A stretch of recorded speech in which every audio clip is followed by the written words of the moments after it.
Welcome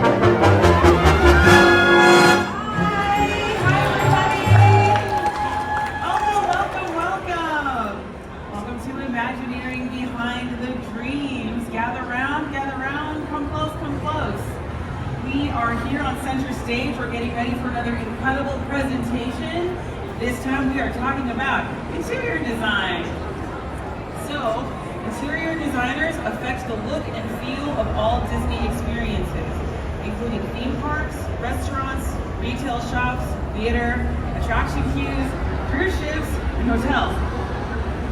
Conceptual design, documentation, installation, and identifying materials and furnishings all fall under the purview of the interiors professionals who support the teams with graphic illustration, imagery boards, color renderings, digital models to transport guests to past, future, and imaginary worlds. So to talk about interiors, please help me welcome Kyle Barnes.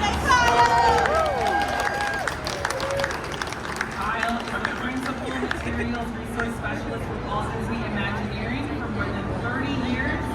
Kyle has selected materials, finishes, and furnishings for Disney theme parks and resorts worldwide.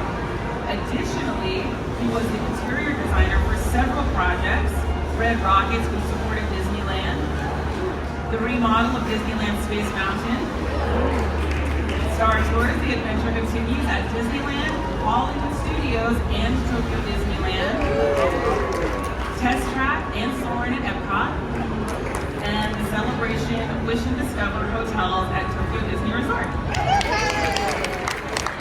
Not just that, in the role of art director, he was responsible for Trader Sam's, Enchanted Tale, Trader Sam's, Rock Grotto at Walt Disney World, and the 2015 remodel of the Polynesian Village Resort. Kyle, take it away. Thank you so much, Vivian. I am one of the many interior designers at Walt Disney Imagineering. And today I'm going to share with you some images of a tool that we use in our design process, and they're called color boards. This is a early color board. We first remodeled Disneyland back in March of 1967. And what these are is tools that we create and we keep one for ourselves as a record, and the others are given to the contractor. So this really helps give us an idea of what the stage is going to look like. What's really special about this is I can tell by the handwriting. This is done by Disney legend Rolly Crump. So he was the art director at Disneyland at the time. But here you should see both wall covering and fabrics in the main street shop. This next one, we get a little more professional in this is Carnation. And again, you see all the wallpapers, Toronto floor, that are used for that facility. And this is a time before we had color scanners, digital backups, no Photoshop. So here is, we would do these type of elevations by hand. So this was Dorothea Redmond, a Disney legend. So she would paint like 3 copies of this and do the section on each of those little circles calls out the paint in the facility. So in addition to these being construction tools for us, they ultimately become historical documents. This is the American Egg House, which you guys are all too young to have ever seen, but it was a restaurant on Main Street that served breakfast all day long. So this is the only way I know about it, because when we found this color board, I said, what's the Egg House? This is a little more current. This would be the original cube color board for Star Tours. And at the time, you hadn't even settled on the name yet. It was Tomorrowland Simulated. And what's really key is you can see how many different shades of gray, and you can notice them, all those shades of gray. You can kind of see the difference here on the digital image, but it's much more pronounced on a real chip in person. So this is very typical of what we do. And then what's really special about this is down here, that is the approval signature by John Hench, legend John Hedge, who was our WEI art director overall. And we would have to go and present our boards to John to get blessed. So I've been with the company 34 years. When I first started, it was very intimidating to go up with him. In fact, this board doesn't have a signature, but it was one of my first projects, Red Rock Pizza board. And again, a lot of futuristic retro materials in this. It's still in it today. And now the Red Rock Pizza board is called Pavilion. Pizza Planet? Yes. It's always so confusing because I think the title before this was Planet Cool, but then it's okay, Red Rock Pizza. Yeah. Just take a little bit of everything. And then also Tomorrowland, it's not only walls, but also do all the floor finishes. So here for Buzz Lightyear, here are all the different colors of flooring material, safety flooring, which is very important. Number one for us at Disney, materials need to be first safe, and then second, they have to tell our stories for us. And the yellow would be the edge of the right platform, which you don't see now. Here would be the model finishes for Space Mountain when we updated that. And again, a lot of heavy-duty, high-performance paints, metallic finishes for that queue, because that gets millions of people every year, walking through it, leaning on it, being bored. But it was a great opportunity for us. And then going to more historical, traditional areas, here is the board that we did in 1982 for the Fantasyland remodel that opened in 1983. Of course, our reference is a lot of historical animation, cells in the background, but there's also real documentation of like European villages. And so this, because all this becomes that. And these are tools for us for when they need to go back and repaint it, they know exactly what colors to go where. Because it's not like going to the field and matching. This looks right. Because if you did that, it would drift over a long time. Also in Fantasyland, we do these kiosks. And what I'd like to point out here is this actually is real gold leaf. Sweet. And we put that on all of our spires because it doesn't oxidize and it stays shiny for a very long time. So the small world facade has those. It's very durable. And it's not as expensive as you think. This is a retail shop for Tokyo Disneyland. And again, a very cozy blue corner retail shop. And again, this shows us, this carpet is installed in an area run shape. It's in set, so it doesn't become a trip hazard and can withstand all the gift buying guests. And then this is one of many different rooms for the VIP guest dining facility that in Florida. And this is the East Castle section. But again, it's a restaurant. It needs to be very durable and cleanable. And this is some of those finishes we did for that. And even though we're in the interior design department, we get involved with color, umbrellas, a lot of things outdoors that people might associate with exterior facilities. So this was the facade for It's a Small World for Tokyo Disneyland, and these colors were lifted from the original at Disneyland. Then next, this is Haunted Mansion, Magic Kingdom in Florida. So again, working with this sort of subdued palette, this would be this led the design for those paint choices, which of course we come back with some very fantastic theatrical lighting.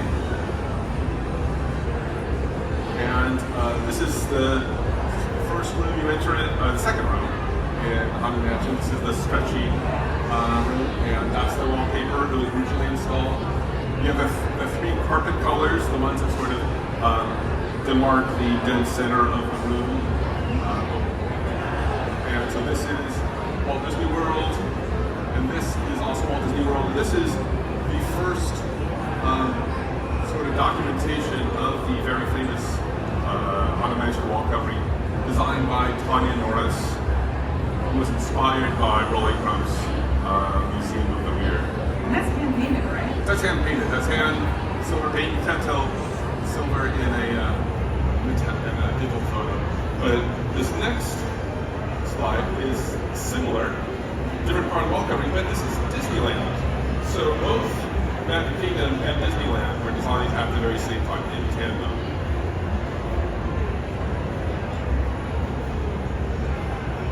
This is the board that we put together for, this is just right when I started, in 1992 Paris.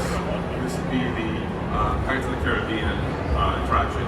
And so our interior finishes aren't just typical wallpaper, flooring, tile. They're often distressed or cloth-like pieces.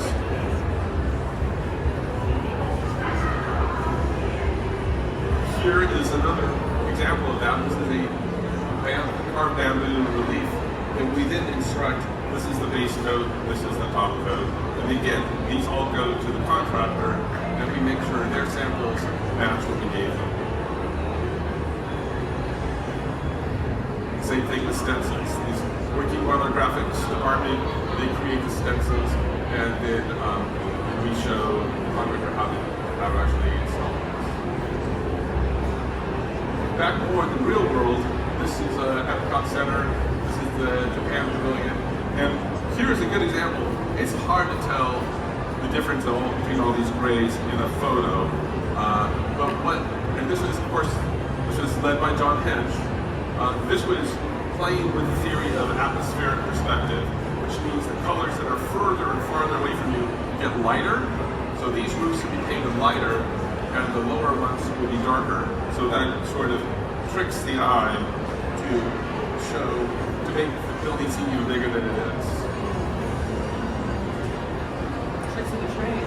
But it is tricks of the trade, yes. And then here from a giant temple gate to a margarita hut at DCA, we even, so in our offices, we're putting together these tile mosaics, breaking tile, collecting the puts, and we do this so the contractor knows exactly what we want. So this was custom. These are all like off-the-shelf tile patterns that work with. And again, these have to be very durable, cleanable, help food safety. So I mentioned earlier that these boards are also historical documents. So this was for the Pepsi-Cola attraction for the New York World's Fair in 1964-65. This, as you remember the pictures from before of the facade, this represents It's a Small World before they even knew the name. So that was just Pepsi-Cola. And many of our boards sort of show how fashion influences our design choices. This is a very old board for the hotel rooms at Disneyland Hotel. That shag carpet's kind of fun. Some of these other very pop art patterns.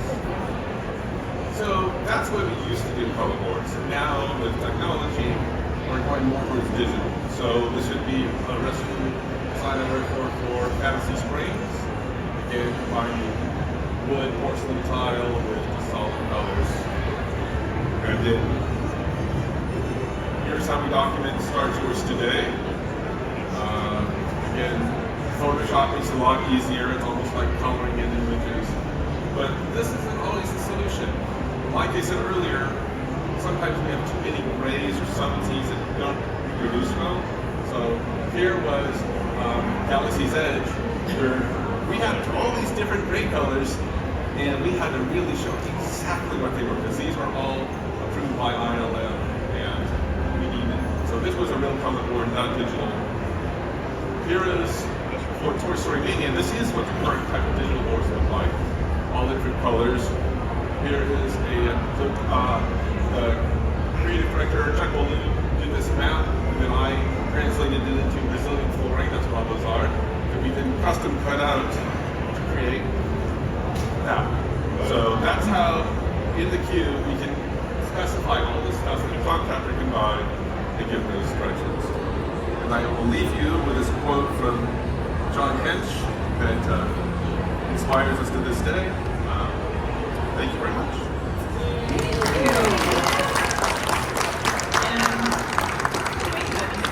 Oh, I did it.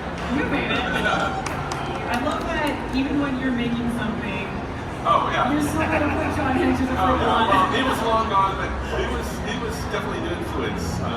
Very intimidating, but I was glad, I was there. We overlapped. Of course. And if you ever come to our Imagineering campuses at 1401 Flower Street, this is on display in the hallway for all of us to look at and remind us of, what we're going for every single day. And Kyle, what kind of advice did you have? Your job has precision and creativity and all these elements to it. What kind of advice would you give for people who are kind of looking to do a job like yours? I would say all the spaces we inhabit and visit are designed, but if you can find a way to design spaces that help reinforce a story, leverage those elements so they're cohesive, and remove contradictions, I think that's the specialty of interior design at Walt Disney Imagineering. Amazing. So, Thank you so much, Kyle. thank you. All right, thank you so much for joining us, everybody. We'll be back in just 15 minutes with another Imagineering presentation. If you'd like to see our schedule, you can grab it over here at Info Mary. Thank you so much. See you in a bit.